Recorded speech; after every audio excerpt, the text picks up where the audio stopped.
हामिदन व मुसल्लियन अम्मा बादु फ़ाउज़ बिल्लाहि मिनश्शैतानिर्रजीम बिस्मिल्लाहिर्रहमानिर्रहीम क़ाल अल्लाहु तआला फ़िल क़ुरआनिल मजीद वल फ़ुरक़ानिल हमीद वलतकुम मिनकुम उम्मतुन यदऊना इलल खैरि व यअमुरूना बिल मारूफ़ि व यनहौना अनिल मुनकर व उलाइका हुमुल मुफ़्लिहून।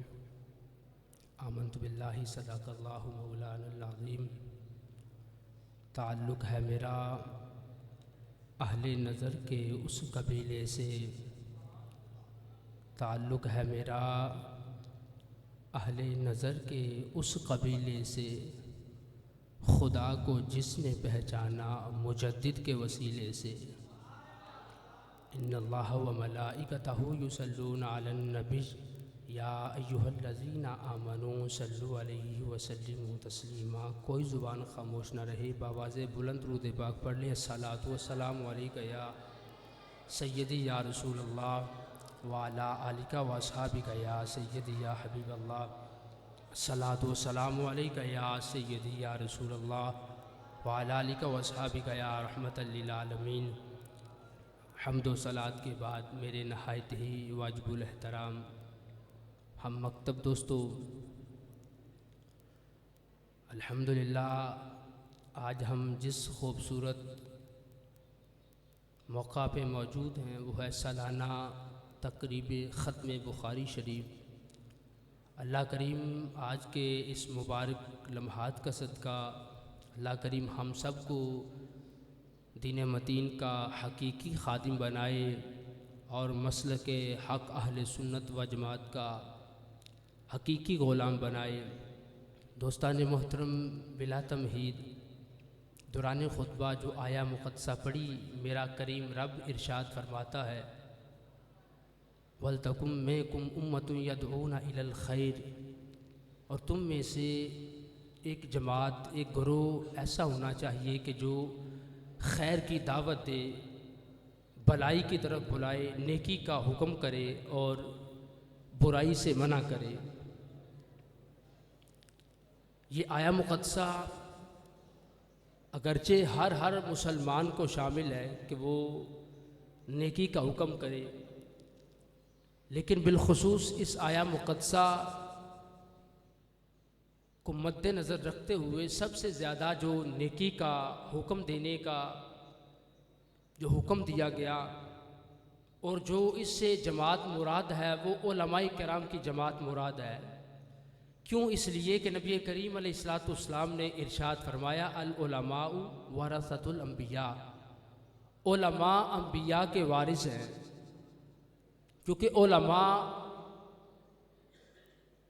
अगर मुखलिस होंगे, उलमा अगर गैरतमंद होंगे, उलमा अगर दीन से मुखलिस होंगे तो दीन का जो अलम है वो हमेशा बुलंद रहेगा। जब उलमा दीन से गद्दारी करना शुरू हो जाए, उलमा दीन से बेवफाई करना शुरू हो जाएं, उलमा के अंदर रियाकारी जैसी लानत आ जाए तो दीन का जो अलम है, दीन का जो झंडा है वो बुलंद नहीं हो सकता, बल्कि दीन मतीन वो आहिस्ता आहिस्ता कमज़ोर होना शुरू हो जाता है।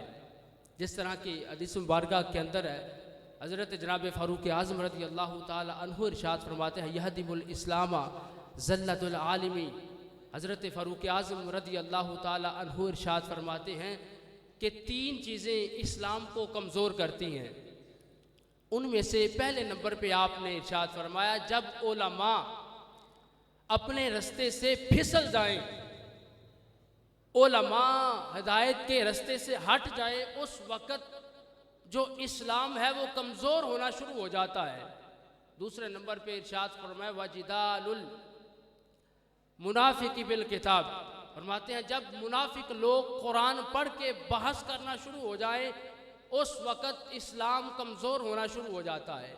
आज आप देख ले कि उलमा किस अंदाज में इस्लाम से फिसले हुए हैं। कोई मसला अफजलियत पे फिसला हुआ है, कोई मसला इमामत पे फिसला हुआ, कोई मसला शान हज़रत अमीर मुआविया पे फिसला हुआ है। तो आप देख लें हालात हाज़रा में जितना नुकसान इन लोगों ने को जो राह हिदायत से फिसले जितना इस्लाम को नुकसान उन लोगों ने बिलखुसूस मसलक हक़ अहले सुन्नत व जमात को पहुँचाया, इतना इस्लाम को नुकसान किसी काफिर और किसी यहूदी ने नहीं पहुँचाया है। दूसरे नंबर पे, जब मुनाफिक कुरान पढ़ के बहस करना शुरू हो जाए, आज आप देखें कि डॉक्टर जाकिर नाइक जैसा मुनाफिक, मिर्ज़ा जेलमी जैसा मुनाफिक और जावेद गामदी जैसे मुनाफिक जो कुरान पढ़ के खुद तो मुनाफिक, खुद तो गुमराह है, लेकिन आगे लोगों को गुमराह कर रहे हैं। आप देख ले कि किस अंदाज में ये लोग इस्लाम की जो मजबूती को कमज़ोर कर रहे हैं। अब हजरत, और ये सिर्फ यहाँ तक फितने नहीं, हर आने वाली सुबह अपने साथ हजारों फितने लेके तुलू हो रही है। हर आने वाली सुबह अपने साथ बेशुमार फितने लेके तुलू होती है।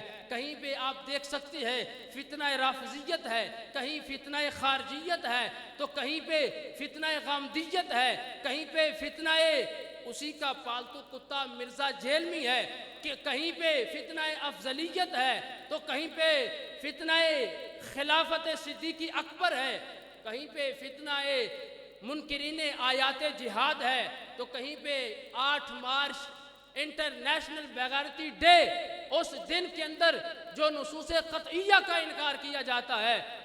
और इस तरह के बेशुमार फितने कि जिनको हम शुमार नहीं कर सकते। ऐसे हालात में जब हर तरफ से फितने जन्म ले रहे हैं तो उलमा की क्या जिम्मेदारी है। हज़रत अल्लामा इक़बाल ने कहा था कि वही है तेरे ज़माने का इमाम बरहक जो तुझे हाजिर व मौजूद से बेजार करे, मौत के आईने में तुझे दिखाकर रुखे दोस्त ज़िंदगी तेरे लिए और भी दुश्वार करे। तो इमाम बरहक वही होता है कि जो हालात आजरा के जितने फितने होते हैं उन सब से अपने ईमान को भी बचाता है, औरों के ईमान को भी बचाता है। आला हज़रत अज़ीमुल बरकत रहमतुल्लाहि ताला अलैह आपसे फतावा रिज़विया शरीफ की जिल्द नंबर 23 के अंदर आपसे सवाल हुआ कि हुजूर अगर किसी इलाका में कोई बंदा सहाबा इकराम के मुतल्लिक लोगों को गुमराह करता हो और वहाँ कोई आलिम दीन हो और वो आलिम दीन वहाँ रह के उस आलिम दीन पे अपना इल्म जाहिर करना यानी उसका रद्द करना क्या आलिम दीन पे लाजिम हो जाता है? आला हज़रत अज़ीमुल बरकत रहमतुल्लाहि ताला अलैह आपने इरशाद फरमाया कि सिर्फ वाजिब नहीं होता बल्कि जो अहम फ़राइज़ होते हैं उन सब में से अहम फ़र्ज़ ये हो जाता है कि वो आलिम दीन अपने इल्म का इजहार करे और जहाँ तक हो सके उस बदबख्त को जो है उसका जो लोगों को गुमराह कर रहा है उसका रद्द करे और अपने इल्म को वहाँ जाहिर करे।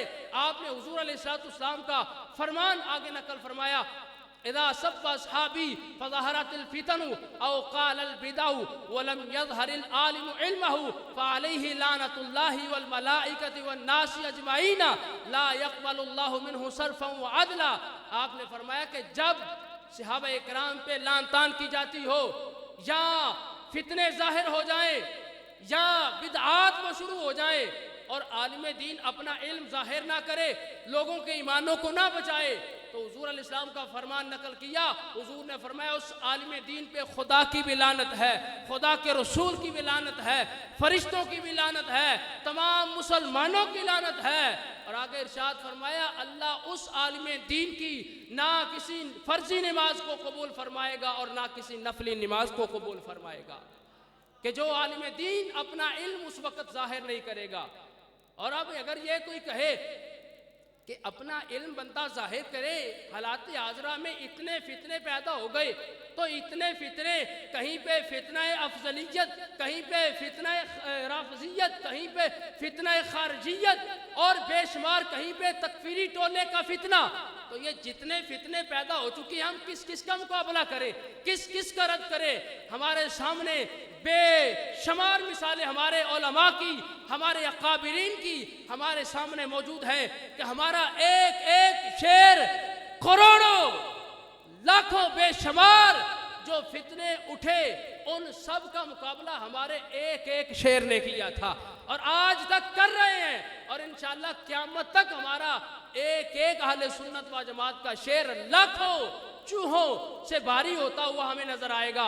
हमारे अकाबिरीन में से बस एक मिसाल अर्ज करता हूँ। हजरत इमाम रब्बानी हुजूर मुजद्दिद अल-फसानी रज़ी अल्लाह ताला अन्हु की ज़ाते पाक से कौन वाकिफ नहीं है। आपकी तालीमात से, आपके कारनामों से, आपकी जुर्रत से, आपकी बहादुरी से कौन वाकिफ नहीं है कि जब हजरत इमाम रब्बानी ने जलालुद्दीन अकबर बादशाह का मुकाबला किया और उसने अपना नया दीन दीन अकबरी के नाम से ईजाद किया, जब वो मरा उसके तख्त पे उसका बेटा जहांगीर तख्त नशीन हुआ। बाप के तौर तरीके को आगे चलाता रहा, आगे वही उसी तरह अपने आप को सजदे करवाता, दीन के खिलाफ सारे मामलात होते रहे। जब हजरत इमाम रब्बानी हुजूर मुजद्दिद अल-फसानी की सोहबत नसीब हुई, आपने अपने इल्मी कारनामों से उसकी तरबियत फरमाई। हुआ ये कि जो उसकी बीवी थी नूर जहां, उसने ईरान से एक मुजतहिद बुलाया, नूरुल्लाह शोस्तरी। जब उसने बुला के उससे कहा कि इस बर्रे सगीर के अंदर तुम शिया मजहब फैलाओ, यहाँ तुम्हें कोई रोकने वाला नहीं, कोई टोकने वाला नहीं। यहाँ पे जहांगीर बादशाह अगरचे हुक्मरान है, अगरचे बादशाह है, लेकिन मेरे कहे बगैर वो कुछ नहीं कहेगा। जो मैं कहूँगी, जो चाहूँगी उसी तरह होगा। अब उसने उसको बुलाया, उसने आते ही एक किताब लिखी और उस किताब के अंदर एक फिक्रा लिखा, जे उम्र खेश बेजारम के ई नामे उमर दारत। लोग उसके पास आते, लोग उससे कहते कि आपकी उम्र कितनी है, तो वो बदबख्त गुस्ताख कहता कि मुझे अपनी उम्र से भी शर्म आती है कि इसका नाम उमर क्यों है। अब जब ये जुमला हजरत मुजद्दिद पाक की बारगाह में पहुंचा, आपने पढ़ा, आपके चेहरे पे जलाल फौरन जहांगीर के दरबार में गए, जाके उससे कहा कि जो नूर जहां ने ईरान से मुजतहिद बुलाया है, उसने मेरे जद्दे आला की गुस्ताखी में ये जुमला कहा है। तो जब जहांगीर को ये जुमला पहुंचा, जहांगीर फौरन अपने तख्त पे बैठा, नूर जहां उसके पास आई, आके उसको कहने लगे और जहांगीर ने उससे कहा कि ये जुमला तुम्हारे मुजतहिद ने कहा है। अब वो पहले हजरत जहांगीर ने उससे कहा कि मैं तुम्हारा जो मुजतहिद है उससे मिलना चाहता हूँ, उससे मुलाकात करना चाहता हूँ। अब नूर जहां समझी कि शायद जहांगीर बादशाह जो है मेरे जो मुजतहिद है, मेरा जो मुक्तदा है, मेरा जो पीर है, उसका मुरीद हो जाएगा, उससे मोहब्बत करने लग पड़ेगा। उसने उस मुजतहिद को बुलाया, जहांगीर अपने तख्त पे बैठा है, उसको दावत दी गई, उसे कहा कि तुम अपनी शान और शौकत से मेरे दरबार में आओ। जब वो आया तो दरबार में आते सारे उसके इस्तकबाल में खड़े हो गए, लेकिन जहांगीर बादशाह वो उसके इस्तकबाल में ना खड़ा हुआ, अपनी जगह पे बैठा रहा। जब वो करीब आया तो करीब आके नूर जहां जहांगीर बादशाह के करीब आई, आके कहने लगी कि जनाब ये मेरे मुक्तदा हैं, ये मेरे पेशवा हैं, ये मेरे पीर हैं। आप वो करीब आया, आपने कोई बात नहीं कही, ना उसका इस्तकबाल किया। करीब आया, आपने उससे कहा क्या तूने ये जुमला, ये फिक्रा लिखा है अपनी किताब के अंदर, जे उम्र खेश बेजारम के ई नामे उमर दारत, तूने ये जुमला लिखा? उसने नूर जहां की तरफ देखा। जब नूर जहां की तरफ उसने अपना चेहरा किया, नूर जहां अपने जहन में सोच रही थी कि ये जहांगीर मेरे कहे बगैर कुछ नहीं कहेगा, जो मैं चाहूंगी उसी तरह हो जाएगा। उसने इशारा किया कि तू कह दे कि मैंने ये लिखा है।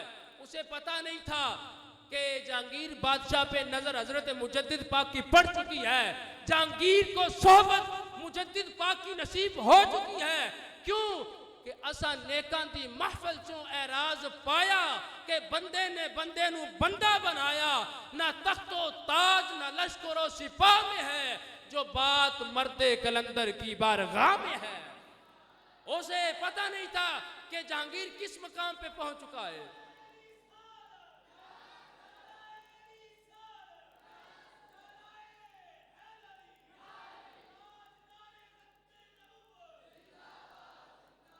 जहांगीर जब उसने सुना, अपनी तलवार नयाम से बाहर निकाल के जहांगीर उस पर हमला करने लगा, तो जो नूर जहां वो दरमियान में हायल हो गई। हायल होकर कहने लगी जनाब ये आप क्या करने लगे हैं, ये मेरे मुजतहिद हैं, मैं इनसे प्यार करती हूँ। अब नूर जहां तो समझ रही थी कि जहांगीर मुझसे बड़ा प्यार करता है, मुझसे बड़ी मोहब्बत है, तो जहांगीर ने वहां एक तारीखी जुमला कहा जहांगीर ने उसे कहा मैं तुझसे प्यार करता हूं, मैंने तुझे अपनी जान दी है। जहांगीर ने उसे कहा जाने मन जान दादा अम ईमान ना दादा अम, ऐ नूरजहां मैंने तुझे अपनी जान दी है, अपना ईमान नहीं दिया है। मैंने तुझे अपनी जान तेरे सुपुर्द की है, मैंने अपना ईमान नहीं किया। ये जान तेरी है लेकिन ईमान मुजद्दिद पाक से नसीब हो चुका है। अब दरमियान से दफा हो जा। अगर तू भी दरमियान में आई, मैं इस मुजतहिद को भी वास्ले जहन्नम करूंगा और तेरा सर भी तेरे जिस्म से जुदा कर दूंगा। आपने फौरन